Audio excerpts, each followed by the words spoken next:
Hello, dear students. This is chapter 6 Triangles Part 2 for 10th CBSE, and this is Mayank sir from the New Tulip International School. इस video में हम देखने वाले हैं similarity in triangle, जो हमने last video में देखा था।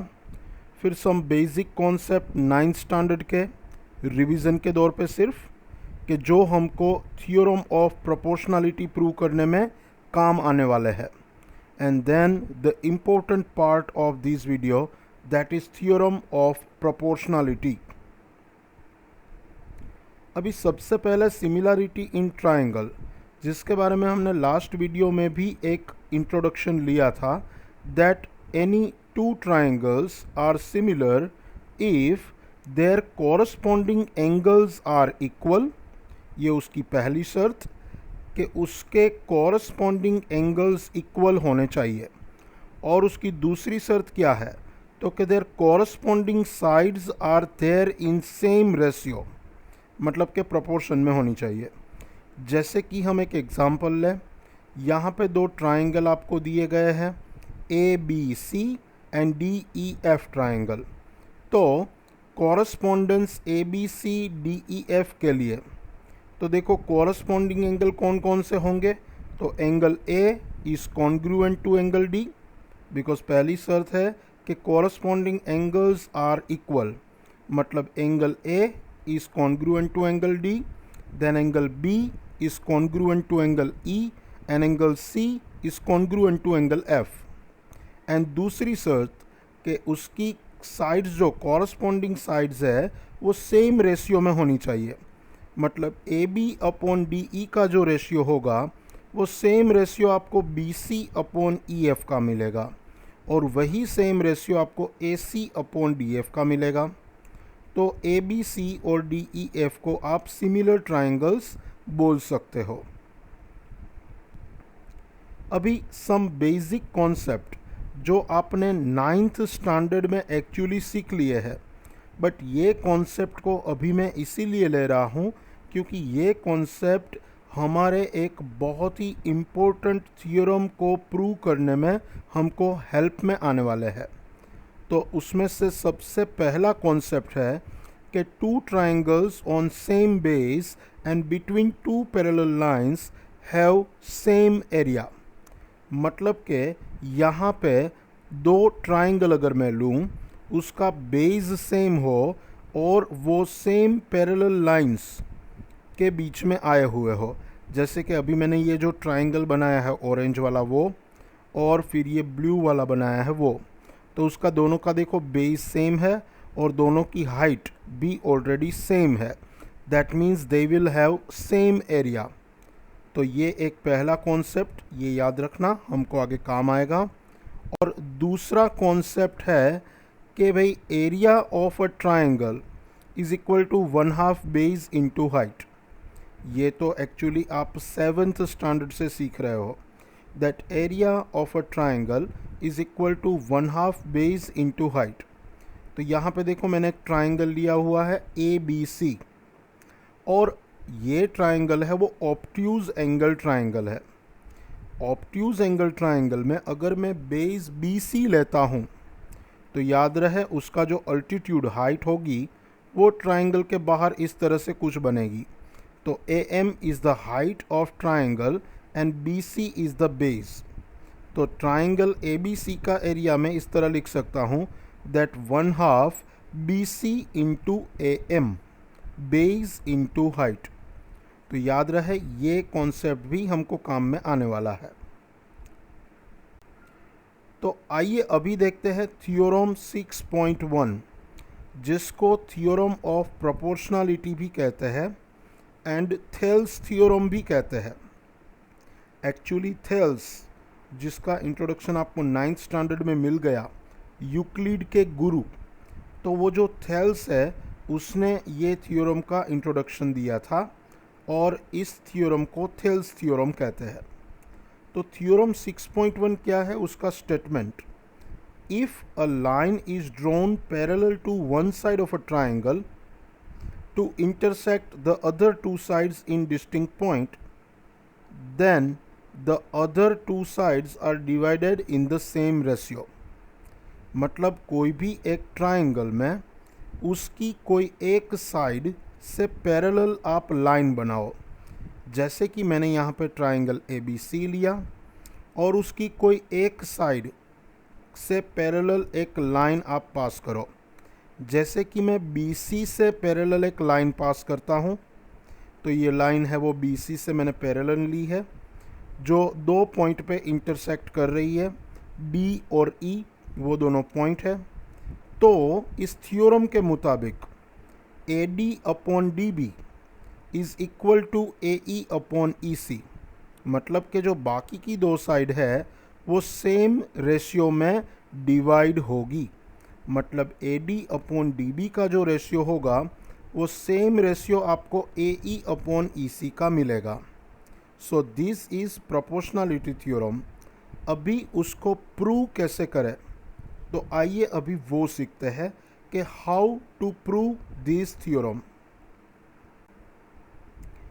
तो देखो हमने वापस यहाँ पे ये फिगर ली हुई है that ABC is a triangle and line को भी हमने नाम दे दिया है, this line is line L and line L is intersecting AB and AC into 2 point and these 2 points are D and E। तो यहाँ पे हमको सबसे पहले थ्योरम में गिवन क्या है उसको नोट डाउन करो that line L is parallel to BC।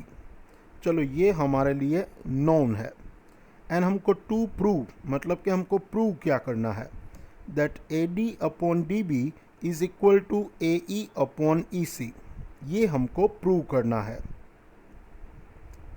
Now अभी इसका प्रूफ हम शुरू करते हैं। तो प्रूफ के शुरू करने के लिए आपको कुछ कंस्ट्रक्शन करना पड़ेगा।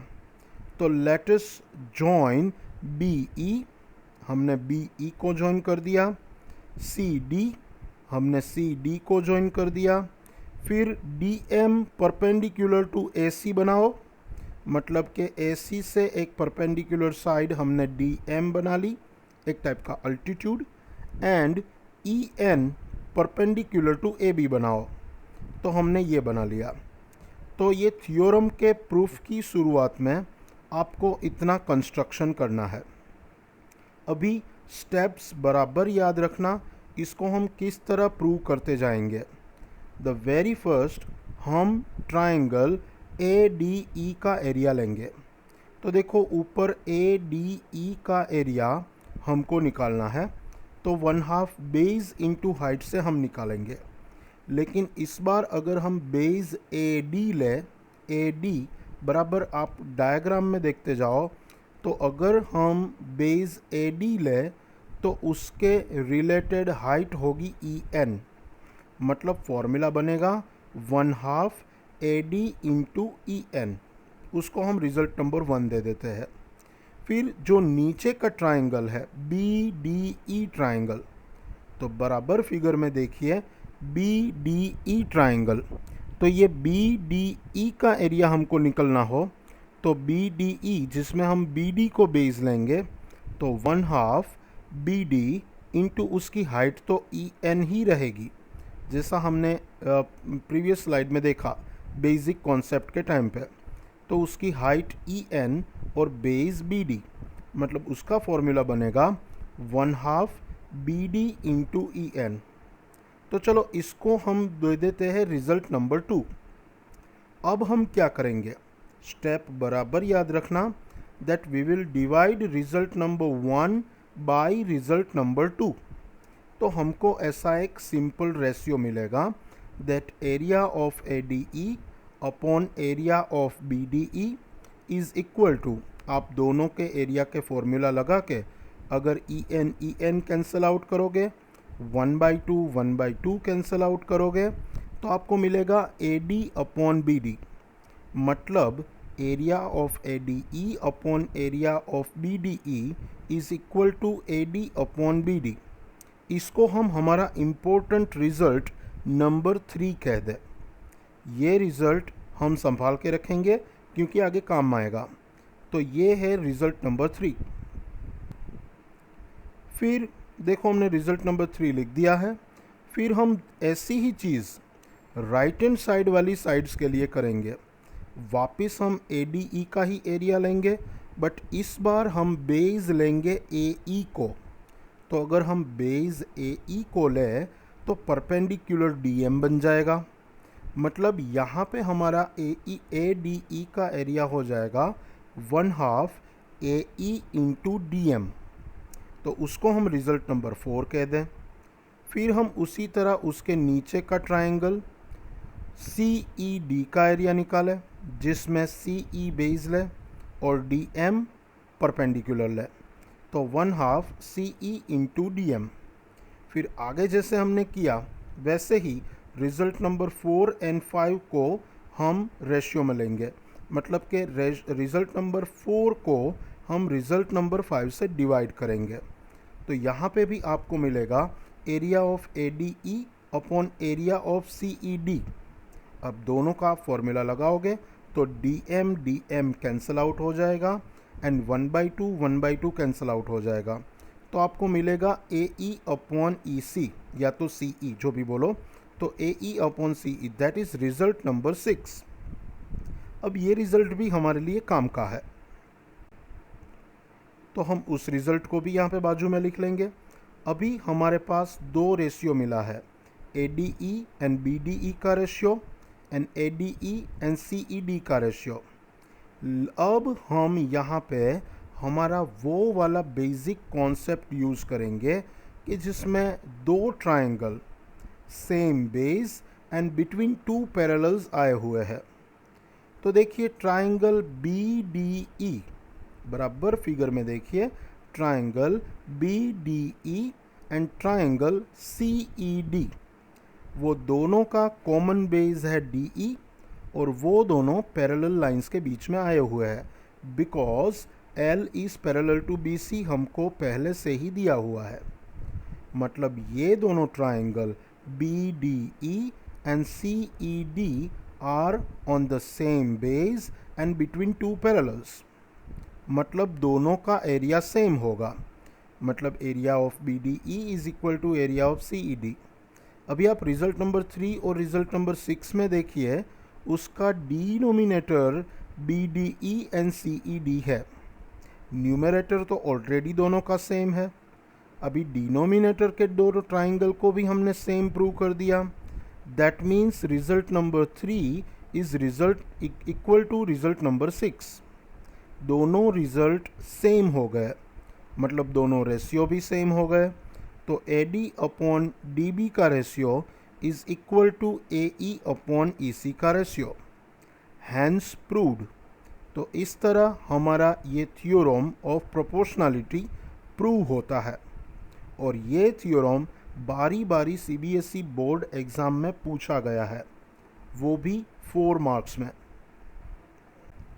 So dear students, keep practicing these theorem, write it down 2 times and send me your work. If any doubt, you can contact me on WhatsApp. Okay dear, bye bye.